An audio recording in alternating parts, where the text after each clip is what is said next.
സലിമേട ഇതുപോലെ ഒരു പടത്തിൽ അഭിനയിച്ചിട്ട് സലിമേടന്റെ അഭിനയം കൊള്ളില്ല എന്ന് പറഞ്ഞിട്ട് അത് മാറ്റിയും ആ റോളിലേക്ക് ഇന്ദ്രൻസിനെ കയറ്റുകയും ചെയ്തിട്ടുണ്ടായിരുന്നു. അതിനുശേഷം ഇതേ സംവിധായകൻ തന്നെ സലിമേടന്റെ ഡേറ്റിന് വേണ്ടിയിട്ട് വെയിറ്റ് ചെയ്ത് നിൽപ്പുണ്ടായിരുന്നു. അപ്പോൾ അത് നിരസിച്ചപ്പോഴും അതിന് ആ സംവിധായകൻ തന്നെ വിളിച്ചപ്പോഴും ഉണ്ടായ ആ ഒരു ഫീലിങ്സ് എന്തായിരുന്നു?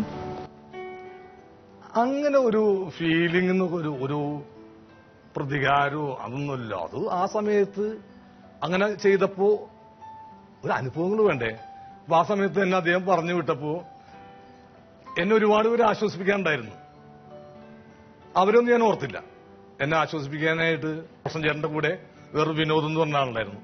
അദ്ദേഹം അരമണിക്കൂറെത്തി പറഞ്ഞു, താന് ധൈര്യമായിട്ട് തനിക്കൊരു നല്ല സമയമുണ്ട്. അപ്പോ എല്ലാവരും തന്നെ തന്നെ ആരൊക്കെ ഇത് തിരിച്ചു വിളിക്കും. അപ്പൊ ആ വിനോദേട്ടനെ ഞാനെങ്ങും പറഞ്ഞില്ല.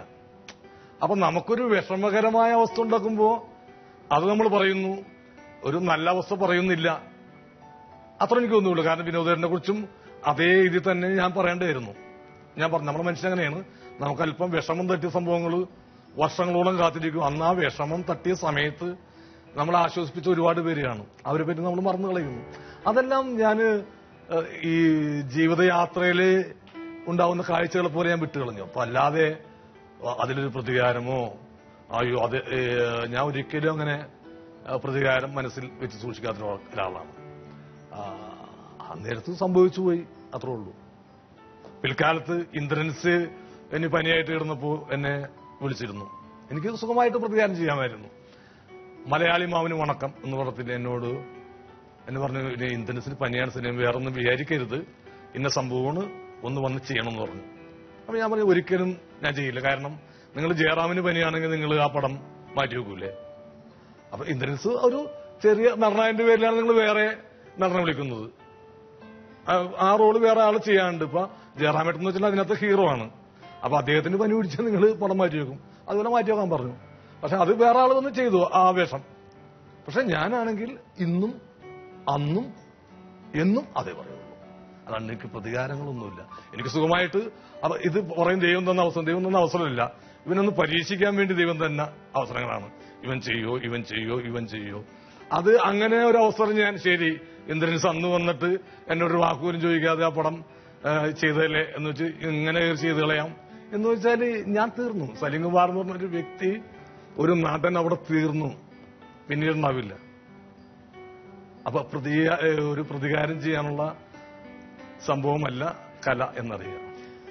സലീം കുമാർ എന്ന് പറയുന്ന നടന് പ്രതികാരം ചെയ്യാൻ അറിയാൻ പാടില്ല. പക്ഷെ ചില സമയങ്ങളിൽ മനസ്സിൽ ദേഷ്യവും കാര്യങ്ങളൊക്കെ തോന്നുന്ന ചില കാര്യങ്ങളുണ്ട്, അല്ലേ? തീർച്ചയായിട്ടും ദേഷ്യങ്ങൾ എന്ന് വെച്ചാല് ഏറ്റവും കൂടുതൽ ദേഷ്യം തോന്നിയിട്ടുള്ളത് എപ്പോഴാണ്, ഏത് സന്ദർഭത്തിലാണ്? ഞാൻ പറഞ്ഞേ, ഞാൻ ഒരു സിനിമാറിനവൻ ഏറ്റവും കൂടുതൽ പങ്കുവഹിച്ചിട്ടുള്ള ആളാണ്. ഏറ്റവും കൂടുതൽ നാദിഷ. ഏറ്റവും കൂടുതൽ ലോകത്തിൽ ഞാൻ തെരുവ് പറഞ്ഞിട്ടുള്ളത് നാദിഷിനായിരിക്കും. അപ്പൊ അതുമായിട്ട് യാതൊരു ബന്ധമില്ലെന്ന് ഇപ്പൊ നാദിഷക്കറിയാം, വേറൊരാൾക്കത് അറിയണമെന്നില്ല. അപ്പൊ ഞാൻ ഏറ്റവും കൂടുതൽ ആരെ സ്നേഹിക്കുന്നു അവരെയൊക്കെ ഏറ്റവും കൂടുതൽ ചീത്ത പറഞ്ഞിട്ടുണ്ടാവുക. അത് ആ സമയത്ത് കഴിഞ്ഞു. അല്ലാതെ അവൻ അത് പറഞ്ഞല്ലോ ഇത് പറഞ്ഞല്ലോ അത് വെച്ച് ആലോചിച്ചിരിക്കുന്നതോടും നമ്മൾ തന്നെയാണത് ഇല്ലാതായിട്ട് വരുന്നത്. അങ്ങനെ ഇല്ലാതാവാൻ ഞാനില്ല. ഇപ്പം മലയാളം മാത്രമല്ല, മലയാളത്തിൽ നിന്ന് അഭിനയിക്കാൻ എന്താണ് ശരിക്ക് മടിയാണോ, അല്ലെങ്കിൽ ഇനിയൊന്നും വേണ്ടായിരുന്നു? ഇപ്പൊ മലയാളത്തിൽ കിട്ടാവുന്ന സാധനങ്ങളൊക്കെ കിട്ടി, ഇനി അതിന്റെ ആവശ്യമില്ല എന്നുള്ളൊരു അഹംഭാവമാണ്. ഈ ഒറിയ, പിന്നെന്തോ കന്നഡ, തമിഴ്, തെലുങ്ക് എന്തൊക്കെ അഭിനയിക്കല്ലേ?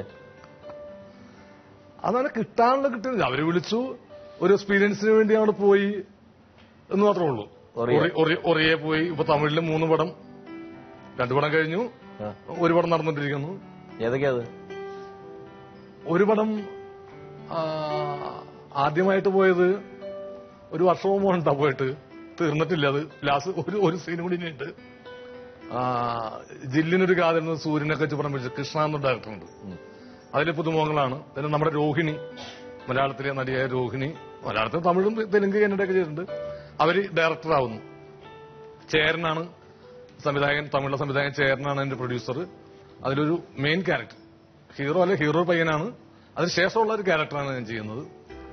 പിന്നെ ധനുഷ് ഹീറോ എന്നൊരു പടം, അത് ഭരത് ബാല അത് ചെയ്യുന്നു. പിന്നെ ഒരു ഒറിയ ഫിലിമാണ്. ഈ ഒറിയം പടത്തിലൊക്കെ പോയിട്ട് അഭിനയിക്കുമ്പോ ആര് ഡബ് ചെയ്യും? ഞാൻ തന്നെ. ഡബ്ബല്ല, അത് സ്പോട്ട് റെക്കോർഡിംഗ് ആണ്. അത് ശരി, സൗണ്ട് സ്പോട്ടിൽ തന്നെ. അത് എന്നോട് ആദാമിന്റെ മകൻ അബു ബോംബെ ഫെസ്റ്റിവലിൽ വന്നപ്പോ ഡയറക്ടറും പ്രൊഡ്യൂസറും കൂടി ഈ ക്യാരക്ടറെ അവര് ചുമ്മാ ഇത് പടം ആദാമിന്റെ അബു ഇന്ത്യയിലെ മികച്ച ഫിലിമായിട്ട് തന്നെ അത് കാണാന്ന് വെച്ച് കയറിയപ്പോ ഇവര് ഒരു കഥാപാത്രം ഇവരുടെ മനസ്സിലുണ്ടായിരുന്നു അവരുടെ സിനിമയിൽ ചെയ്യാനായിട്ടുള്ള. അപ്പൊ ഒരു വേഷം അപ്പൊ അവര് ചെന്ന് കണ്ടപ്പോ അത് 2 വേഷം കൂടി ഇയാൾക്ക് ചെയ്യാൻ പറ്റുന്നു അവര് പറഞ്ഞു. വായ് എന്നൊരു സ്ഥലത്താണ് ഷൂട്ടിംഗ്. അവിടെ ചെന്ന് അപ്പൊ എന്നോട് പറഞ്ഞു മേക്കപ്പ് ഇട്ടൊന്ന് നോക്കുന്നു, ജസ്റ്റ് ഒന്ന് നോക്കാം 2 ക്യാരക്ടറിനുള്ള ചേഞ്ച് എന്ന് അറിയാൻ വേണ്ടി. മേക്കപ്പ് ഒക്കെ ഇട്ടു. അപ്പൊ ഡയറക്ടർ വന്നുകൊണ്ട് പറഞ്ഞു ഒക്കെ. അപ്പൊ എനിക്ക് വല്ലാത്തൊരു ഭയപ്പാടായി. ഞാൻ ഈ ഒറിയ ലാംഗ്വേജ് എന്റെ ജീവിതത്തിൽ കേട്ടിട്ടില്ല എന്താണെന്നുള്ളത്. അങ്ങനെ ചെന്ന് ഒരു സോങ് ഞാൻ കണ്ടിട്ടിരിക്കണം. ഒരു മത പണ്ഡിതനാണ് അയാള്. ചുവപ്പൊക്കെ വെച്ചിട്ട് ഈ ജഡ പോലത്തെ സംഭവമൊക്കെ വെച്ചിട്ട് ഇതൊക്കെ ഇട്ട് മറ്റു സാധനമൊക്കെ ഇട്ട് ഇയാളിങ്ങനെ നോക്കിക്കുന്ന സോങ്. അതിന് ഡയലോഗ് ഇല്ല. ഞാൻ ദൈവമേ അടുത്തത് ഇത്ര ഉണ്ട് മൈക്ക് ഇവരിങ്ങനെ പിടിച്ചിട്ട് വരുമ്പോൾ ഞാൻ ഈ സീമ വിശ്വാസിന്റെ ഒരു ഷോട്ടിന് കഴിഞ്ഞിട്ടാണ് എന്റെ ഷോട്ട് കാണുന്നത്. ഞാൻ ചോദിച്ചു ഇത് റെക്കോർഡ് ചെയ്യാണെന്ന് വെച്ചു. ഇവിടെ ഡബിങ്ങിന് വേണ്ടി സ്പോട്ടാണെന്ന് എനിക്ക് അറിഞ്ഞുള്ളൂ. ഇതിവിടെ നിങ്ങൾ ഡബിങ്ങിന് വേണ്ടി ഈ മൈക്കാണ് യൂസ് ചെയ്യണം, ഇത് സ്പോട്ട് റെക്കോർഡിംഗ് ആണെന്ന് പറഞ്ഞു. എങ്ങനെ സ്പോട്ട് സിംഗാണെന്ന്? സ്പോട്ടിലാണത്. അപ്പൊ ഞാൻ നോക്കുമ്പോ അവിടെ റസൂൽ പൂക്കുട്ടറ മറ്റേ സംഭവമൊക്കെ എടുപ്പുണ്ട്. പുള്ളിയാണ് ശബ്ദ സങ്കലന മിശ്രണം. റസൂലില്ല, പുള്ളിയുടെ പുള്ളിയാണ് ചെയ്യണം. പുള്ളിയുടെ ക്രൂ ഒക്കെ എടുക്കുകയാണ്. അത് ചെയ്യണം. അപ്പൊ തന്നെ എനിക്ക് കയ്യിൽ നിന്ന് പോയെന്റെ. ഞാൻ ഇവിടെ ആയിരുന്നെങ്കിൽ ഇന്ത്യയിൽ മറ്റു സ്ഥലത്ത് എവിടെ ആയിരുന്നെങ്കിൽ ഞാൻ അപ്പൊ അവിടെ നിന്ന് വിട്ടേനെ. ഇത് ഫ്ലൈറ്റും ട്രെയിനൊന്നും ഇല്ല. ഫ്ലൈറ്റ് എവിടെന്നാ തെക്കേതാണ് വടക്കേന്നറിയില്ല. ഈ കാടിന്റെ വള്ളി മാത്രമേ ഉള്ളൂ തൂങ്ങിപ്പോയത്. വള്ളി മാത്രമുണ്ട്. ഞാൻ മെല്ലെയൊക്കെ അവിടെ നോക്കി ഇവിടെയൊക്കെ. എന്നാലും രക്ഷയില്ല, നടന്നു തന്നെ പോകണം. കാരണം അവരുടെ വണ്ടി ഒരു രക്ഷയില്ല. ഞാൻ ഏതായാലും അറിഞ്ഞില്ല എന്നുകൊണ്ട് പോരാ. എങ്കിലും ഒരു ശ്രമം, അവസാനത്തെ ശ്രമം ഒന്ന് ചെയ്ത് ഞാനൊന്നും പഠിച്ചിട്ടില്ല ഡയലോഗ്. നമ്മ മലയാളത്തിലെ പോലെ തട്ടിപ്പടിച്ചിട്ട് ചെയ്യാം. കാരണം നമ്മുടെ ലാംഗ്വേജ് ആണല്ലോ. അത് എന്തെങ്കിലും വാത്രയെ കുത്തര എന്നൊക്കെ പറഞ്ഞ് പോരാന്ന് ചോദിച്ചു. പ്രോമിറ്റ് ചെയ്തൊക്കെ രക്ഷപ്പെടാന്ന് ഞാൻ ഇതിന്റെ മീനിങ് ഞാൻ മനസ്സിലാക്കി വെച്ചു. ഇന്ന സംഭവിച്ചിട്ട് മലയാളത്തിൽ എഴുതി അത്ര ഉത്തരേ എന്നൊക്കെ പറഞ്ഞ് എഴുതി നമ്മുടെ മനസ്സിൽ സംഭവം ഉണ്ടാക്കി അത്രേ ഓക്കെ. അപ്പൊ ഞാൻ ചോദിച്ചത് എന്തോരം വരെ പോകും? ഫുൾ. അപ്പൊ എന്നോട് ചോദിച്ചു ഫുൾ പോകണോ? ഞാൻ ഫുള്ള് പോകണ്ട, എത്ര വരെ പോകുമെന്ന് ചോദിച്ചപ്പോ അതെ ഒരു ക്വാർട്ടർ പോകുമെന്ന് പറഞ്ഞു. ഓക്കെ. അതൊന്ന് മനസ്സിലിട്ട് ഞാൻ ഷൂട്ടിംഗ് തുടങ്ങി. അവിടുത്തെ ഒരു പ്രിയങ്ക ഗുപ്തെ അങ്ങനത്തെ ഒരു സ്ത്രീ, ഈ സ്ത്രീയുടെ മകനെ കാണാനില്ല. അപ്പൊ ഇയാളുടെ അടുത്ത് വന്നേക്കുന്നത് ഇയാൾ വളകൾ ഉണ്ടാക്കിണ്ടിരിക്കുന്നു. മറ്റു വളകളില്ല അവിടുത്തെ ഒരു കൾച്ചറിന്റെ വള, ഇവിടെ ഇരുന്ന വളകള് ഓം കീം എന്നൊക്കെ പറഞ്ഞിട്ട് ആ സാധനം ഉണ്ടാക്കിണ്ടിരിക്കുന്ന. അപ്പൊ അടിച്ചോണ്ടിരിക്കുമ്പോ ഈ പെണ്ണ് അത്ര ഉത്തരേ. അപ്പൊ എന്റെ ഡയലോഗ് ഇതാണ്, ബേല ബേട്ല ബേൽക്കു. അവൻ വരുന്നുണ്ടേല് കഴിഞ്ഞിട്ട് ബേല എപ്പോഴും ചോദിക്കണ്ട് അവള്. അപ്പൊ അതാണ് ഡയലോഗ്. ബേല ബേട്ല ബേൽക്കു എന്ന് വെച്ചാൽ സൂര്യൻ ഉദിച്ച് അസ്തമിക്കുന്നതിന് മുമ്പായിട്ട് അവൻ വരും. പിന്നെ അതാണ് ഫസ്റ്റ് ഡയലോഗ് സ്റ്റാർട്ടിങ് കേട്ടാ. പഠിച്ച് അവള് ചോദിച്ചു അത്ര കുത്തര തവളാച്ചി എന്ന് ചോദിക്കുമ്പോ ഞാൻ ബേല അർത്ഥമൊക്കെ പഠിച്ചിട്ടുണ്ടല്ല. മറ്റേ ഞാൻ സൂര്യനൊക്കെയെന്ന് വെച്ചാൽ ഞാൻ ഡയലോഗ് ഓർക്കയാ.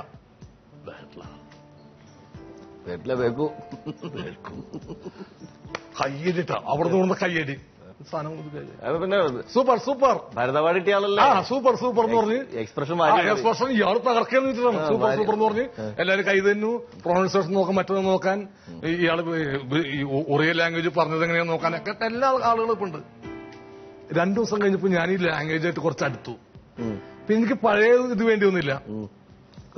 ഈ സാധനമായിട്ട് 2 ക്യാരക്ടർ ചെയ്ത് വേറൊരു ക്യാരക്ടർ ചെയ്ത് കഴിഞ്ഞു. അത് ഇതും കൂടെയൊക്കെ ഇത് അമ്മാനം മാറിക്കൊണ്ടിരിക്കാൻ കൊറിയൻ ലാംഗ്വേജ്.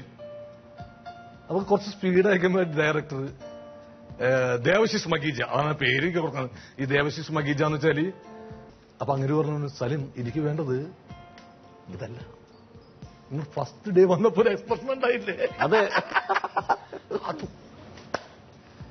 അറിയാൻ പാടില്ലാത്ത നമ്മൾ ആ സാധനം എനിക്ക് വേണ്ട. ഇങ്ങനെ പറഞ്ഞ എനിക്ക് വേണ്ടത് അതാണ്. ഇത് ഇവിടെ എനിക്ക് കിട്ടും.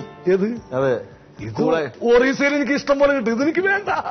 ഇയാൾക്ക് വേണ്ടത് ഫസ്റ്റ് ഞാൻ പേടിയുള്ളത് നമ്മുടെ കയ്യിലിരിക്കാനുള്ള. അപ്പൊ ഞാൻ പറഞ്ഞു കറക്റ്റ്, പുള്ളിക്ക് വേണ്ട പേടിയുള്ള സംഭവങ്ങൾ. അപ്പൊ ഞാൻ അങ്ങനെ കുറിച്ചിട്ട് നെറ്റിൽ ഞാൻ വായിച്ചപ്പോഴാണ് അതിന്റെ കൊച്ചു കൊച്ചു സംഭവങ്ങൾ സിനിമ നടക്കുന്ന ആളാ. അപ്പൊ നമ്മളിവിടുന്ന് കലൂര് ജംഗ്ഷൻ വരെ പോയി, ഇങ്ങനെ ഒരു സിനിമയാണത്. അതിന്റെ ഒരു എക്സ്പീരിയൻസ് മനസ്സിലാക്കാൻ വേണ്ടി ഞാൻ പോയതാ, ഇയാൾ എങ്ങനെയാണ് ഈ സംഭവം ചെയ്യുന്നത് എന്നൊക്കെ അറിയാൻ വേണ്ടി ചെന്നതാ. അപ്പൊ തീർച്ചയായിട്ടും അത് നല്ല എക്സ്പീരിയൻസ് ആയിരുന്നു. പിന്നെ ഞാൻ പറഞ്ഞു തമിഴില് സ്വന്തം ഡബ്ബയാണ് എല്ലാത്തിലും. തമിഴില് രോഹിന്റെ പടം സ്പോട്ട് ഡബിംഗ് ആണ്. അത് തമിഴില് എനിക്കിപ്പോഴും ഇതാണ്, നീയൊക്കെ എന്ത് പരിപാടിയാടാ ചെയ്യുന്നത് എന്നൊക്കെ പറയാനായി ഇപ്പോഴും എനിക്ക് അറിഞ്ഞോളൂ. ഇതൊന്നും എന്റെ സംസാരം ശരിയല്ലെന്ന് പറയുമല്ലോ. അതെ, അവിടെ ഭാര്യ ശരിയല്ലെന്നാണെന്ന് ഉള്ളതുപോലെ നമ്മളിവിടെ സംഭാഷണം പോലത്തെ തമിഴ് എനിക്കിപ്പോഴും അറിഞ്ഞോളൂ. പക്ഷെ അത് വെച്ച് ഞാൻ അഡ്ജസ്റ്റ് ചെയ്തു. നമ്മൾ ആ സമയവും ഈശ്വരനറിയാം ഇവന് ഇതല്ലാതെ വേറെ പണിയെടുത്ത് മാർഗമൊന്നുമില്ല. അപ്പൊ ആ സമയത്തൊക്കെ ശരിയാക്കി കൊടുക്കും ഇവര്. ഓട്ടോമാറ്റിക് ആയിട്ട് ഒരു ആർട്ടിസ്റ്റിന്റെ ബ്ലഡില് വരുമെന്ന് തോന്നാം. ഇതേവരെയായിട്ട് വന്നിട്ടുണ്ട്. എനിക്കിനി ഇംഗ്ലീഷ് പടോ നാളെ ഹോളിവുഡിലേക്ക് വെച്ചാൽ ഞാൻ ഒപ്പിട്ട് കൊടുക്കും. എനിക്കറിയാം ഇത് അമേരിക്കൻ സ്ലാങ്ങിന് ഞാൻ സ്പോട്ടിൽ ഞാൻ അമേരിക്കൻ ഇംഗ്ലീഷ് പറയുമെന്ന് എനിക്ക് നല്ല ഉറപ്പുണ്ട്. കാരണം സലീമേട്ടന് എല്ലാ ഭാഷയിലും അഭിനയിക്കണം എന്നുള്ളൊരു ആഗ്രഹം ഉണ്ടായിരുന്നു. അപ്പോ അതുപോലെ ഈ ക്രിക്കറ്റിന്റെ ടൈമിലൊന്ന് ക്രിക്കറ്റ് കളിച്ചാൽ കൊള്ളാമെന്നുണ്ടായിരുന്നു, അതോ അവര് എടുക്കാഞ്ഞിട്ടാണ്? എന്റെ പരിമിതികളിൽ എനിക്ക് ബോധ്യം ഉള്ളത് കൊണ്ട് തന്നെ ഞാൻ ക്രിക്കറ്റ് കളിയെന്നല്ല, ഞാൻ പറഞ്ഞേ വേർപ്പിന്റെ അസുഖമുള്ള ഒരു പണിയെടുത്ത് ചുരുക്കി പറഞ്ഞ പണിയെടുക്കണ ഒരു പരിപാടിക്ക് ഞാൻ പോകൂല. നമ്മൾ പണിയെടുത്തിന് ആരായാലും ശരി. 1,00,000 രൂപ ഇപ്പോഴത്തെ എന്റെ അടുത്ത് സമ്പത്ത് വെച്ചിട്ട് 1,00,000 രൂപ താഴ്ത്തു പോയിട്ടില്ല ഞാൻ വിട്ടെടുക്കൂലേ, ഞാൻ നടന്നു പോകും. അഹങ്കാരമായിട്ട് പറയരുത്, എനിക്ക് പറ്റൂല. നമ്മുടെ നാട് അതിനു വേണ്ടി കളയാൻ പറ്റില്ല. ആരെങ്കിലും എടുത്തു തന്നാ അടുത്ത് പോക്കറ്റിൽ വെക്കൊന്നല്ലാതെ എനിക്ക് പണിയെടുത്തതിന് പണ്ടേ ഇഷ്ടമല്ല, ഇപ്പോഴും ഇഷ്ടമല്ല.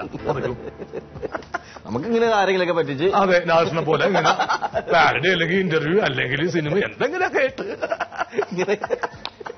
അത്രോ എനിക്കും ആഗ്രഹമുള്ളൂ, കൊച്ചു കൊച്ചു ആഗ്രഹങ്ങളുള്ളൂ. സലീമേട്ടാ, ദിലീപിനെ ഫിലിം ഇൻഡസ്ട്രിയിൽ കൊണ്ടുവന്നത് ജയറാമാണ്. അതുപോലെ നമ്മുടെ നാദർജിക്ക തന്നെ മിമിക്രി രംഗങ്ങളിൽ നിന്നും അല്ലാണ്ടെയും ഒത്തിരി പേരെ ഫിലിം ഇൻഡസ്ട്രിയിൽ കൊണ്ടുവന്നിട്ടുണ്ട്. പക്ഷെ സലീമേട്ടൻ ഇതുവരെ ആരെയും കൊണ്ടുവന്നതായി കേട്ടിട്ടില്ല. അത് മറ്റുള്ളവർ വളരുന്നത് കൊണ്ടുള്ള അസൂയ കൊണ്ടാണോ? എന്റെ മോളെ 2 ചോദ്യം ഉണ്ട് ഇതിനകത്ത്. ഞാൻ ആരെയും കൊണ്ടുവന്നിട്ടില്ല, അതൊരു ചോദ്യം. ഇത് LPSC കൊണ്ട് ചേർക്കാൻ പറ്റിയൊരു സ്ഥലമല്ല ഫിലിം ഇൻഡസ്ട്രി. ഒരുത്തനുണ്ട് കേട്ടോ, ഇവനെ കൂടി ചേർത്തോ എന്ന് പറയാൻ ചേർക്കാൻ പറ്റിയ സ്ഥലമല്ല. ഇപ്പൊ ഒരാള് നല്ലൊരു കലാകാരനായിരിക്കാം. ഇപ്പൊ ഇവിടെ സുഭാഷ്, അയാൾ നല്ലൊരു കലാകാരനാണ്, പക്ഷെ എനിക്ക് വളരെ ഇഷ്ടപ്പെട്ടൊരു കലാകാരനാണ്. പക്ഷെ ഞാൻ നാളെ കൊണ്ടുപോയിട്ട് വാ സിനിമയെ കൊണ്ടുപോയി ഇയാളെ സിനിമയിൽ എടുക്കണമെന്ന് പറഞ്ഞിട്ടുണ്ടെങ്കിൽ സുഭാഷിനെ പറ്റി കഥാപാത്രങ്ങൾ വരണം. അത് സുഭാഷിന്റെ കൂടി ഭാഗ്യമായിരിക്കണം. സുഭാഷിന്റെ ചിലപ്പോൾ ആരും സുഭാഷ് ഇവിടെ മുറി കാണിച്ചുകൊണ്ടിരിക്കുകയുള്ളൂ. ഈ സംഭവം കാണിച്ചുകൊണ്ടിരിക്കുമ്പോൾ ഞാൻ തന്നെ ഒരു പടം പിടിക്കാനായിട്ട് ഇന്നൊരു ഒരാളെ വേണമല്ലോ എന്ന് ഇരിക്കുമ്പോഴേക്കുള്ളൂ സുഭാഷിന്റെ പ്രകടനം കാണുന്നതും സംഭവം ചെയ്യുന്നതും. ആ സമയത്ത് നമ്മൾ അപ്പൊ ഇതെന്ന് വെച്ചാൽ ആരും കൊണ്ട് LPSC ചേർക്കുന്ന സംഭവമല്ല. പിന്നെ രണ്ടാമത്തെ കേസ് ആരെങ്കിലും വരുന്നതിനുള്ള അസൂയ ആണെന്ന്. കുട്ടിയുടെ അച്ഛന് എത്ര വിദ്യാഭ്യാസമുണ്ട്? അല്ല, ഞാൻ നമ്മുടെ ഇന്ററാക്ഷനിൽ എത്ര വിദ്യാഭ്യാസമുണ്ട് അച്ഛന്റെ വിദ്യാഭ്യാസം? 5ാം ക്ലാസ്. ഇയാൾക്ക് എത്ര ക്ലാസ് വിദ്യാഭ്യാസമുണ്ട്? ഡിഗ്രി ചെയ്തുകൊണ്ടിരിക്കുന്നു. ഡിഗ്രി ചെയ്യുന്നുണ്ട്. ഈ 5ാം ക്ലാസ് പാസ്സായ അച്ഛനെ അസൂയ ഉണ്ടായിരുന്നെങ്കിൽ ഇയാൾ ഡിഗ്രിക്ക് അയക്ക വരുന്ന അയക്കില്ലല്ലോ. അപ്പൊ അതേപോലെ എനിക്ക് അത് എത്തേണ്ടവൻ എത്തും. അപ്പൊ അതേപോലെ ഒരു അച്ഛനെ പോലെ തന്നെ വലിയ ഒരു സഹോദരനെ പോലെ തന്നെയാണ് കൂടെ നിൽക്കുന്ന കലാകാരന്മാരെ രക്ഷിക്കുന്ന അവർക്കൊണ്ട് ഭാഗ്യം വേണം. അതിന് അസൂയ എന്ന് പറഞ്ഞ് 3 അക്ഷരത്തിൽ ഒതുക്കി കളയരുത്. ഇപ്പൊ മനസ്സിലായില്ല?